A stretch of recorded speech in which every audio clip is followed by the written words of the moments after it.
올해 이제 대통령 선거에 나선 이제 후보분들이 계신데 특히 이제 뭐 민주당 후보 뭐 세네 분 정도 되시는데 그분들에게 천안함 사건뿐만 아니라 이제 여러 가지 남북 관계와 관련된 혹은 관련 지어지려고 했던 어떤 사건들에 대한 질문을 받을 거란 말이죠. 수시로 이거에 대해서 어떤 입장이냐, 어떤 생각을 가지고 있냐, 뭐 NLL에 대해서 어떻게 생각하고 천안함 사건에서 어떻게 생각하고 이런 얘기들이 계속 할 거란 말이죠.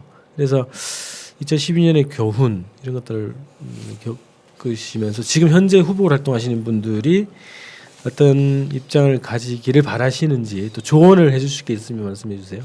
지금 뭐 민주당 내에서는 지금 현재 민주당 후보가 되면 바로 대통령이 되는 구도인 것처럼 모두에 지금 그렇게 그죠? 그렇죠. 어떤 변수가 작용하지 말아야 되는데 예를 들어 2010년, 2012년처럼 부정선거가 또 기승을 부리는 또 그런 상황이 안 만들어져야 되는데 제 개인적인 판단은 그래요. 2010년도에는 지방선거 그리고 2012년에 부정선거 대통령 총선 대통령 선거 모두 다가 부정선거가 존재했거든요. 부정선거 부분도 저도 나름대로 분석을 많이 해서 또 알리기도 하고 했습니다만은 그렇지만 그 부정선거를 저질렀을 때에 그 편차를 줄 수 있는 범위가 한 5% 정도라고 저는 생각을 해요. 5% 정도 미만으로 들어오는 박빙 상태에서는 부정선거가 그대로 먹혀 들어간다고 봅니다. 왜냐하면 2% 내지 3%, 2% 내지 3%의 변수, 말하자면 100장에 두세 장 정도의 표가 엉뚱한 데로 갈 수 있는 정도의 확률. 그 정도는 이미 선관위에서도 날씨가 추우면 그럴 수 있다라고 공식 발표까지 했습니다. 기억하실지 모르겠지만 날씨가 춥다고 해서 전산기계가 100장 중에 두세 장을 엉뚱한 데로 보내는 것이 있을 수 있다라고 말하는 이 대한민국에서 대한민국 국민들은 지금 살고 있습니다. 그런데 그것이 만약에 5% 정도를 넘어간다면 100장 중에 10장이 엉뚱한 데로 간다면 문제가 크겠죠. 너무 노출이 많이 나기 때문에 불가능하다고 봅니다. 그래서 만약에 이번 지금 현재처럼 여야의 후보의 지지율이 10% 20% 이 정도로 격차가 나는 상황이라면 걱정할 건 없다고 봐요. 부정선거를 한다손 치더라도 판세를 뒤집을 수 없을 뿐만 아니라 이미 그 부정을 저지를 주체들이 이 정도 판에서는 한다면 자기들이 죽을 거기 때문에 아예 하지 않을 가능성도 저는 있다고 봐요. 그래서 지금 부정선거 관련 운동을 하시는 분들한테도 한 번씩 이야기를 할 때 그런 점을 염두에 둘 필요가 있겠다. 또 부정을 하면 우리는 뒤집어질 수 있겠나라는 관점이 아니라 계속 추이를 지켜보면서 어떤 그러한 운동을 하는 것이 낫겠다는 얘기를 하는데 아무튼 그러한 변수가 있지 않는다고 한다면 일단 그 민주당 후보가 대통령이 되는 것이 뻔한 이런 상황인데 현재로서는 문재인 후보가 압도적이죠. 그런데 만약의 경우 경선을 통해서 어느 한 후보가 과반수를 얻지 못할 경우는 또 결선까지 가지 않습니까? 그랬을 때는 약간의 변수가 생길 수 있다라고 저는 봐요. 저는 개인적인 선호도를 이야기를 하라고 한다면 사실은 뭐 지금 가장 중요한 것이 적폐청산의 문제라는 문재인 후보도 그렇고 뭐 이재명 후보도 안희정 후보께서는 조금 그것은 덜한 편이긴 합니다만은 그래서 이재명 시장 같은 분이 대통령이 되어서 정말 한번 속 시원하게 모든 것을 바로 잡아줬으면 하는 마음이 커요. 크지만 과연 그분이 우리 이 민주당의 후보로 될 것인가라고 본다면은 참 현재는 어려운 그죠? 뭐 어려운 그런 이제 환경으로 이제 봐집니다. 그렇게 된다면 만약에 그 과반수 어느 한 후보가 과반수가 나오지 않는 상태가 된다면 문재인 후보와 안희정 후보가 결선을 하게 될 가능성도 없잖아 있는데 그랬을 때는 어떤 이변이 연출될 것인지 그에 대해서는 우리는 주의 깊게 또는 재미있게 바라볼 필요가 있지 않겠나라고 생각을 해요. 이재명 후보 쪽에서 있던 표들이 어디로 갈 것인가 놓고 본다면 거의 상당 부분이 안희정 후보 쪽으로 갈 가능성이 좀 높다고 그렇게 보거든요. 우리는 왜 그러냐면은 문재인이라는 사람에 대해서 모르는 사람이 없잖아요. 대한민국 모든 사람, 그죠? 그 다음에 심지어 우리 진영 내에 있는 사람들도 문재인이라는 분이 어떤 사람인가에 대해서는 다 알아요. 많이 알아요. 근데 안희정이 어떤 사람인가에 대해서는 많이 잘 몰라요. 심지어 오랫동안 우리 진영에 있었던 사람들조차도 그 사람에 대해서 깊이 잘 몰라요. 그 말은 뭐냐면 그만큼 좀 더 확산될 수, 더 성장할 수 있는 여지가 크다라고 볼 수가 있는 거예요. 그렇다면 그건 파괴력으로 자기할 수가 있습니다. 근데 안희정 지사의 스탠스에 따라서 이 변수가 들쭉날쭉하는 부분도 있을 겁니다. 실망했다 해서 뒤로 물론 안희정 지사를 좋아하고 골수 지지자들은 뭐 이런 말을 한다고 해서 또는 저런 말을 한다고 해서 금방 지지를 접거나 그러지는 않습니다. 그렇지만 현재 상황에서는 충청권뿐만 아니라 과거에 이제 지난번에 반기문 총장이 그만두면서 나왔던 충청표의 상당 부분이 또 안희정 지사가 받은 부분도 있지만 그런 분들에게는 분명한 어떤 변수로 작용하는 부분이 있거든요. 그런데 이제 과연 이제 지금 우리 이 방송 시작하기 전에 우리 권 대표하고도 잠깐 이야기를 했지만 그 안희정 지사의 스탠스가 왜 그런가라는 부분이 사실은 화두 아니겠습니까?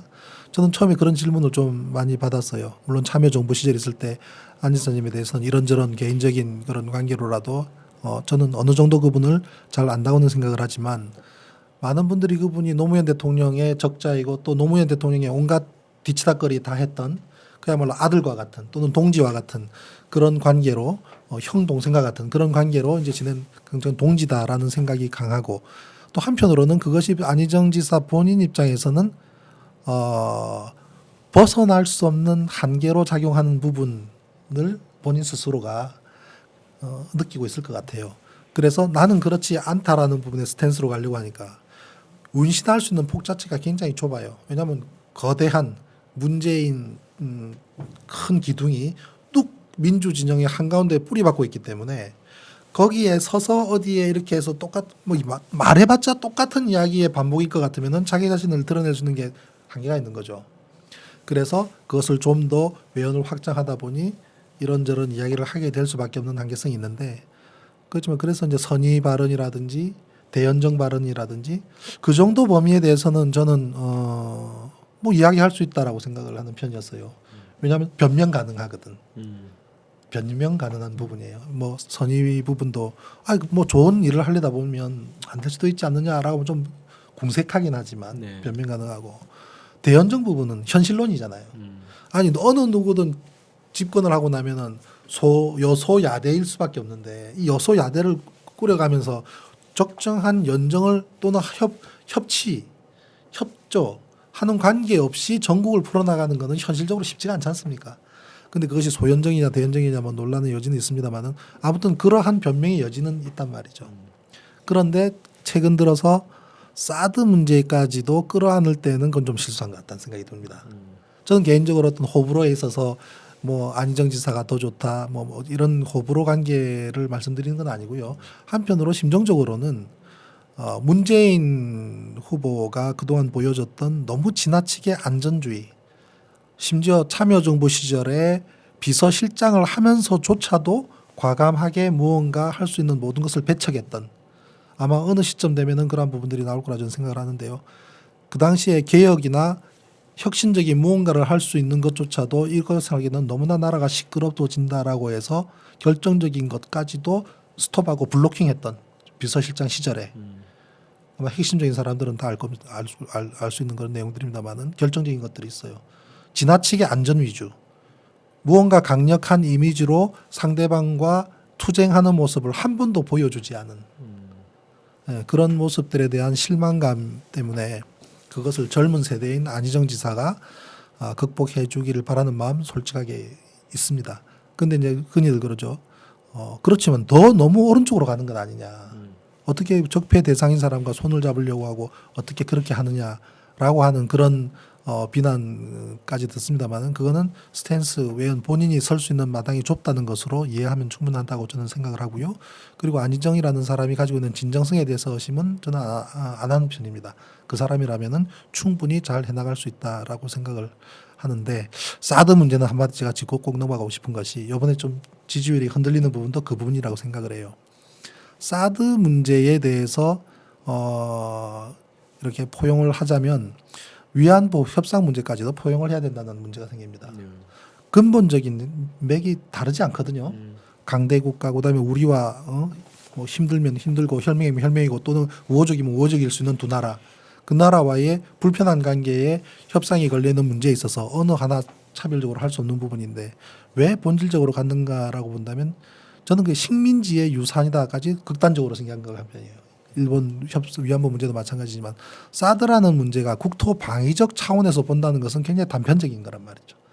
사실 이 사드라고 하는 이 미사일 방어 체제에 대한 이해를 하려 그러면 거슬러 올라가자면 FX 사업까지 가야 돼요. FX 사업 그 옛날에 공군기 하나를 무엇을 도입을 할 것인가라는 고민하던 시절에 자 이렇게 됩니다. 록히드 마틴의 F-35가 대상이 올라와 있고 또 보잉의 F-15가 대상이 올라와 있습니다. 미국산 2개. 그다음에 유로파이터가 대상이 올랐습니다. 이 세 개가 경쟁관계에 있을 때 우리나라 조종사들은 유로파이터를 선호를 했습니다. 유로파이터를 우리나라 지형에 적합하고 뭐 가격도 뭐 착하고 기술 이전도 해준다고. 네, 기술 이전도 해준다고. 그러니까 유로파이터를 선호를 했는데 이 미국 쪽으로 가야 되는데 유로파이터를 선호하니까 좀 애매한 거예요. 그래서 꼼수인지 아닌지 모르겠습니다만은 이렇게 합니다. 제일 먼저 F-35를 배제를 해버려요. 록히드 마틴. F-35를 이유는 너무 고가이기 때문에라고 배제를 합니다. 그러고 나서 이제 F-15하고 유로파이터를 2개를 놓고 이렇게 경쟁을 해요. 그러다가 유로파이터는 뭐 서류가 미비하다는 납득하기 힘든 이유를 달아서 슬쩍 배제해버리니까 보잉만 남게 돼요. 보잉 F-15로 가는가 보다 했더니 어느 순간 슬그머니 F-35로 다시 교체해버립니다. 모르겠습니다. 공군 조종사들이 이왕 유로파이터 아니고 보잉 이쪽으로 왔다면 보잉보다야 F-35가 성능이 좋지 않느냐라는 논리도 있었을지도 모르겠습니다. 근데 막상 F-35 까보니까 기체 결함이 무진장 많이 나왔죠. 그런데 F-35로 갑니다. 저는 그 배경에는 F-35를 만든 록히드 마틴이라고 하는 회사의 전방위적인 로비와 무관하지 않다고 생각해요. 그렇죠. 최순실 사태 끝자락에 나올지 아니면은 앞으로 특검에서 그걸 밝히지 못하니까 아쉬운 부분인데 국방과 관련된 부분까지도 밀고 들어간다고 하면 뭐 린다 김까지 갈 수 있는지 모르겠습니다만은 또 다른 빙산의 몸체가 들어있다고 봅니다. 그게 이 방위 산업인데 결국 록히드 마틴 록히드 마틴이 뿌려놓은 그 커미션에서 자유롭지 못한 사람들이 우리나라 국방과 국방산업과 이 군수산업에 적지 않은 인맥을 가지고 있단 말이죠. 사드가 록히드 마틴 제품 아닙니까? 그렇죠. 미국의 차세대 먹거리란 말입니다. 제가 장담컨대 록히드 마틴의 이 사드라는 미사일은 실전 배치에서 단 한 발도 쏠 일이 없을 가능성 99.9%. 그죠? 저걸 쏴야 된다 그러면 전쟁이잖아요. 쏠 가능성 없는 제품 99.9%로 한 번도 실전에서 사용된 적 없는 제품. 그래서 사드를 구매한 나라가 이스라엘하고 이란, 일본이 있지만 레이더 기지만 있잖아요. 실체를 구입하기엔 대한민국 처음 아닙니까? 한 기당 2조 원. 10기면은 20조인데 지금 2기 산다 그러죠. 4조 원. 우리가 덜렁 이거를 사주게 되면 포트폴리오가 생기는 거 아닙니까? 자, 한국에서 이걸 샀다. 판매하기 좋겠죠. 홍보용으로 좋죠. 그리고 이것이 과연 성능이 어느 정도인지에서 검증된 바가 없어요. 우리나라에 과연 사드가 필요하냐? 남북한 거리 해봐야 몇 킬로 된다고. 수천 발의 방사포는 사드하고 아무 상관이 없는데 거기서 날라오는 모르겠습니다. 북한이 사드를 위해서 높이 미사일을 쏴주는 일이 발생을 하게 될지는 모르겠지만 한 발을 맞추는 한 발, 우리 2발 가지고 오면 겨우 2개 맞추잖아요. 일본으로 가는 미사일 혹은 미국으로 가는 미사일 맞출 용도로 쓴다면 대한민국에 설치할 이유가 뭐가 있냐 말이죠. 그죠? 부산까지 제주까지 날라오는 미사일 맞출 용도로 이미 서울은 방사포로 초토화되고 난 이후에 과연 사드가 그만큼 필요한 물건인가? 그 논란이 이미 뭐 라는 부분을 생각을 해본다고 한다면 사드 문제를 저렇게 쉽게 이야기할 부분은 아니죠. 과연 한국하고 미국과의 사드에 관련돼서 완벽한 합의문이 있습니까? 저도 그것 자체도 의문이에요. 없죠 지금. 없다고 지금. 그런데 왜 거기에 족쇄처럼 얽매야 되고 대선 후보가 그에 대해서 이미 합의한 거니까 받아들여야 되지 않겠냐라고 이야기하는 것은 우리 안희정 후보 캠프의 상당히 미숙함이라고 생각하는 게 좀 아쉬움이 있어요. 아마 그런 부분들이 지금 이건 좀 너무 나가는 거 아니야라는 생각까지 하면서 지지율을 출렁이는데 영향을 주고 있지 않은가. 뭐 그 정도로. 사실 제가 천안함 하기 전에는 내가 정치 분석도 하고 말이죠. 정치 뭐 칼럼도 쓰고. 그리고 또 뭐 심야 토론이나 저기 뭐 백분 토론도 SBS 토론도 나가고 정치 토론도 하고 했었는데 천안함 때문에 그냥 천안함 이미지로 굳어져서 제가 정치 이야기를 하면 사람들이 생소하게 생각합니다. 이거 천안함 관련해서 이번 대선 계기로 좀 뭔가 변화가 있을 것 같습니까? 어느 분께서 쓰신 글 내용 중에 이런 말이 있어요. 관성의 원심력 때문에 두렵다. 관성의 원심력 무슨 말이냐? 관성. 그동안 너무 기가 막힌 꼴을 많이 보다 보니까 멀쩡한 정당 하나가 휙 사라져 버리는 꼴도 봤죠 우리? 너무 황당한 그런 사례들을 쉽게 보다 보니까 예상 밖의 결과가 다가온다 하더라도 나는 놀라지 않을 거야라고 하는 그런 마음. 그래서 탄핵이 반드시 돼야 돼라는 강한 소망이 있지만 만약에 안 되더라도 에휴 그러면 그렇지라고 생각할 거야라고 하는 방어 논리가 생길 수밖에 없는 이 관성의 원심력 이것 때문에 굉장히 두려움이 큰 요즘인데요. 될지 안 될지. 거기에서 천안함이 어떠한 역할을 하게 될지는 진실이 드러나게 되면은 중요한 역할을 할 수밖에 없겠죠. 진실이 드러나면 제가 장담컨대 향후 30년, 향후 50년 동안은 저 수구 세력은 사라지든지 정권 잡지 못할 겁니다. 전 국민을 모든 공적 기관을 총동원해서 속인 사건, 그 천안함 사건의 실체가 드러나면 그 사람들은 뭐 무덤 속에 들어가야죠. 한평반. 그게 국민을 위해서 그분들이 할 수 있는 유일한 길이죠. 이명박 대통령을 비롯하여 그리고 그 옆에 했던 김태형 전 국방장관 그런 분들도 그에 대한 단죄를 받아야 되겠죠. 올해도 만약에 이 후보들이 그거에 대한 질문을 받는다면 질문 안 할 겁니다. 아까 그 정도의 답변을 하기를 바라시는 그렇죠. 괜히 뭐 긁어 부스럼하고 싶지 않겠죠. 그분들 입장에서는. 네, 그렇기 때문에 그런 질문에 답도 안 할 것이고 저한테 그런 요구도 하지 않을 겁니다. 뭐 그분들 나름대로 지금 하던 대로 하라 그러는 게 낫겠습니다. 아니 뭐 바라시는 게 약간 이제 그런 멘트 그 정도만 하시길 바라시는 거죠? 아니요. 지금 또 달라요. 그래요? 그냥 내버려둬도 진실은 밝혀집니다. 당신들 하던 일이나 잘 하십시오.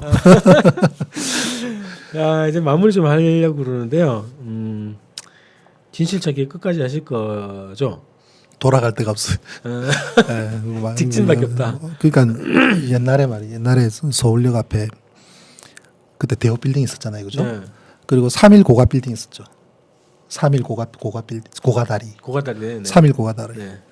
이 3.1 고가다리 잘못하면요, 청계천까지 돌아갈 데 없어요. 청계천까지 갑니다. 아, 네네. 이 길이 돌아올 그렇더라고요. 길이 없죠. 중간마다 돌아갈 때면 돌아봤는데 돌아갈 데가 없고 뒤에서 아무도 없어요. 그래서 계속 끝까지 가는 수밖에 방법이 없습니다. 그래서 가다 보니까 많이 지치기도 하는데 뭐 이제 뭐 거의 다 왔습니다. 이제 갈 때까지 가야죠. 하여튼 3년 전에 암 수술도 하시고 살림살이가 많이 어려우시다는 소문을 많이 들었는데 2005년 참여정부가 한창일 때, 그죠? 2002년에 이제 노무현 대통령 되시고 2005 거슬러 올라가면 2005년 때부터 서프라이즈가 피크점에서 하향하기 시작합니다. 왜냐하면 참여정부 시절이면은 우리 편들이 모든 공기업에 깔려 있고 막 이럴 때인데도 처음에는 뭐 영업도 많이 하고 했죠. 많이 도움도 요청을 하고 했는데 한나라당 의원들이 참 대단한 분들이에요. 집요하죠. 아우 대단합니다. 저수지에 물 빼는 거, 그죠? 저수지에 물 빼기. 먹거리를 건드려 버리면 정말 힘들거든요. 국정감사를 하면서 우리 서프라이즈에 광고를 주는 광고주 사장을 앞에 앉혀놓고 국정감사할 때 업무를 물어보는 게 아니라 왜 서프라이즈에 광고 주냐고 막 다그쳐요. 사장이 얼굴이 벌게가지고 회사로 돌아가서 광고부장 불러서 왜 서프라이즈에 광고 주냐고. 뭐 새는 좌우로 날고 뭐 조중동에만 주는 게 아니라 오마이뉴스, 프레시안, 서프라이즈도 광고 시끄러워. 오늘 당장 끊어. 그거 한두 개씩 끊기기 시작하니까요. 이 광고 시장이 바닥이 좁아요. 금방 소문나니까 서프라이즈에 광고 주면 사장님이 치도곤을 당한다. 그럼 어디 가서 광고 달라고 말하기가 미안한 거예요. 민폐를 끼치게 되니까. 그래도 이제 먹고 살아야 되니까 이제 후원에는 한계가 있으니까 광고 영업을 하기 위해서 열심히 가서 이제 어렵게 안면 밀고 부탁을 하면 밥 한 끼 합시다. 그리고 식사하고 난 다음에 봉투에다가 이렇게 100만 원 이렇게 200만 원 이렇게 넣어가지고 이렇게 건네주고 이걸로서 가름하자고. 얼마나 비참합니까?